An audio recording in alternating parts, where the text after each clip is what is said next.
So in order to install NPM, you must have Node.js installed on your machine. Actually, NPM comes with Node.js. If you install Node.js on your machine, you would automatically have NPM.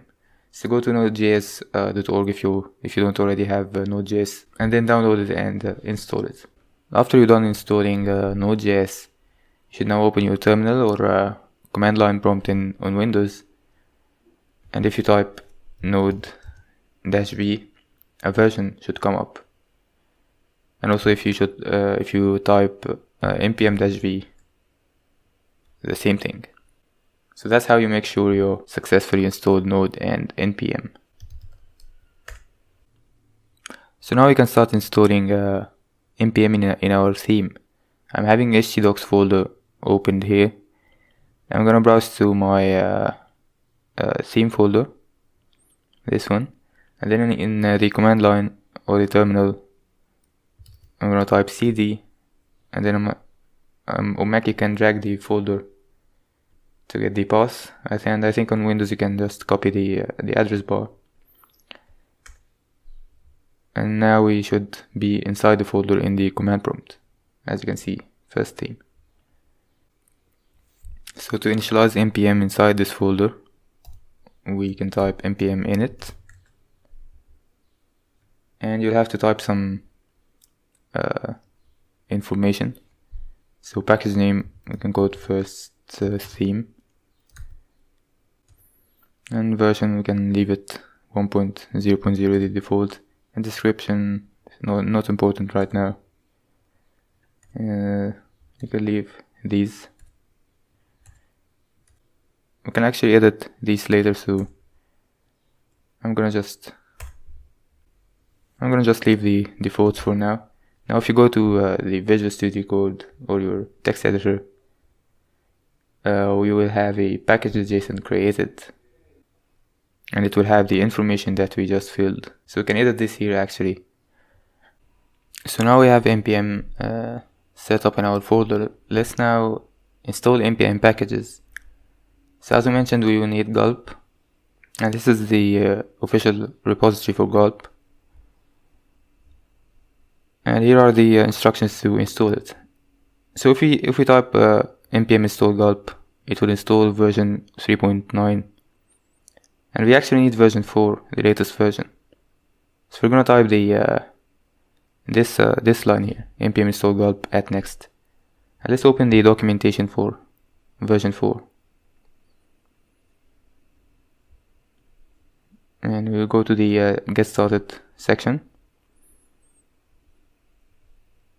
So first we have to install a Gulp CLI, and this is a command line tool that we will install globally on our machine. It's not just in our folder. So I'm gonna copy this line and paste it here, and the dash global will make sure it's installed on the machine and not just on this folder. So you might get this error here. It's a permission error. And if you get that, just type sudo before the command if you're on Mac. And if you're Windows, you can run the command line as an administrator. So we've successfully installed the Gulp CLI globally now, and we can make sure that it's installed by typing gulp-v. So we have the CLI version 2.0.1. Now let's install Gulp itself in our project folder. So I'm gonna copy this command. Notice here the --save -dev flag, and I'll tell you what will this do in a moment. So we'll copy it in the command line.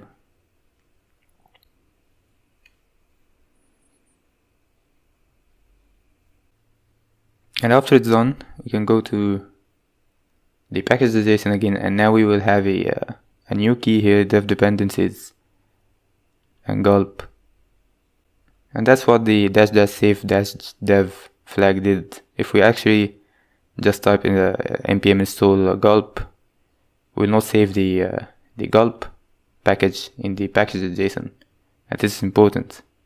So at this point, we should in the command line, if we type gulp-v inside our folder, we should have two things now: the CLI version, which is the global version of Gulp CLI, and the local version of the Gulp package in our folder. So let's go back now to the Gulp documentation. And after installing, it says we should create a file called gulp file.js. So let's do that. I'm gonna create it from the command line using the touch command. So we now have this Gulp file in our theme. And then we can create our tasks. So let's copy that and paste it. So this code will include the Gulp library from the node modules. When we use the require function and include a library, it will go to the node modules and include that library. Now we're defining a new task, which is default. And then the second argument is a function. So inside this function, we should write our task logic. So let's now just type console.log hey, and let's see what we can do. In the terminal, we can type gulp now, and this will run the default task. So as you can see, we have hey here. We can create a new task, another task, and let's call it this time hello, and pass the function, and then console.log hello.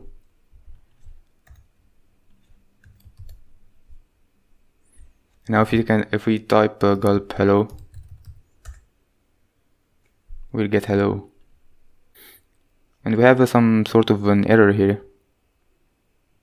It says the following task did not complete, and the reason is that we should tell Gulp that our task has completed. So you've seen in the code that we've copied, we call a function called done here, which is passed in the task. This is how we tell Gulp that we're done with the task. So if we type done in the arguments of the function and then call it, and then gulp hello, we won't get that error. So one thing you should have noticed here, if we define a task called default, this task will run if we type gulp here without a task name. Alright. One more thing I would like to do here. You probably know that JavaScript has new versions that they release every year. So we now have the ES 2015 and 16 and 17. So we need to be able to use this new syntax in the gulp file. So instead of the require statements here, we can use the ES6 import statements, like so. Import gulp from gulp. And also we can use arrow functions and all the new JavaScript features. But to do that, we have to do something first. We can't just do that directly. So let's go back now to the Gulp repository, and there's a section here about using latest JavaScript version in the Gulp file. So the first thing is that we should rename Gulp file to gulpfile.babel.js. So let's do that now.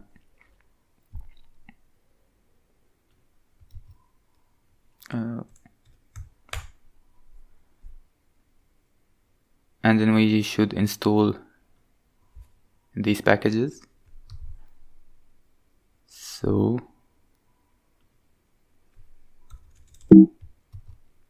and this will install a package called Babel, and Babel is responsible for transpiling the new JavaScript versions into older JavaScript versions in order to run for older browsers.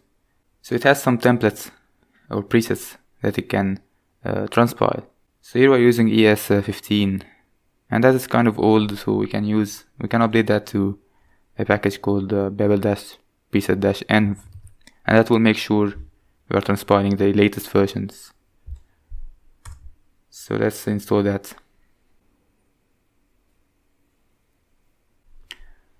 And after that, we should create a new file, .babelrc, and add the preset inside of it.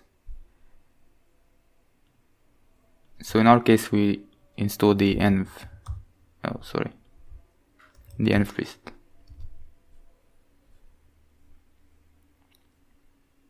And now we can write ES6 inside the gulp file. So I'm gonna comment this and then rewrite a task within ES6 syntax. So import gulp from gulp.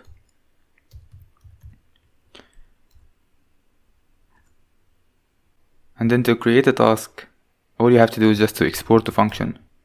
You don't have to call gulp.task. So export the function. And the function name is the task name. And we can use arrow functions. And if you don't know what I'm talking about, I really recommend you can go and read about the new JavaScript versions.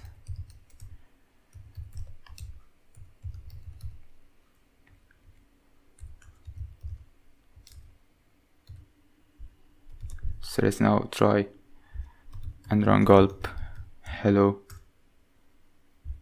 and we get the same result. If we run gulp now,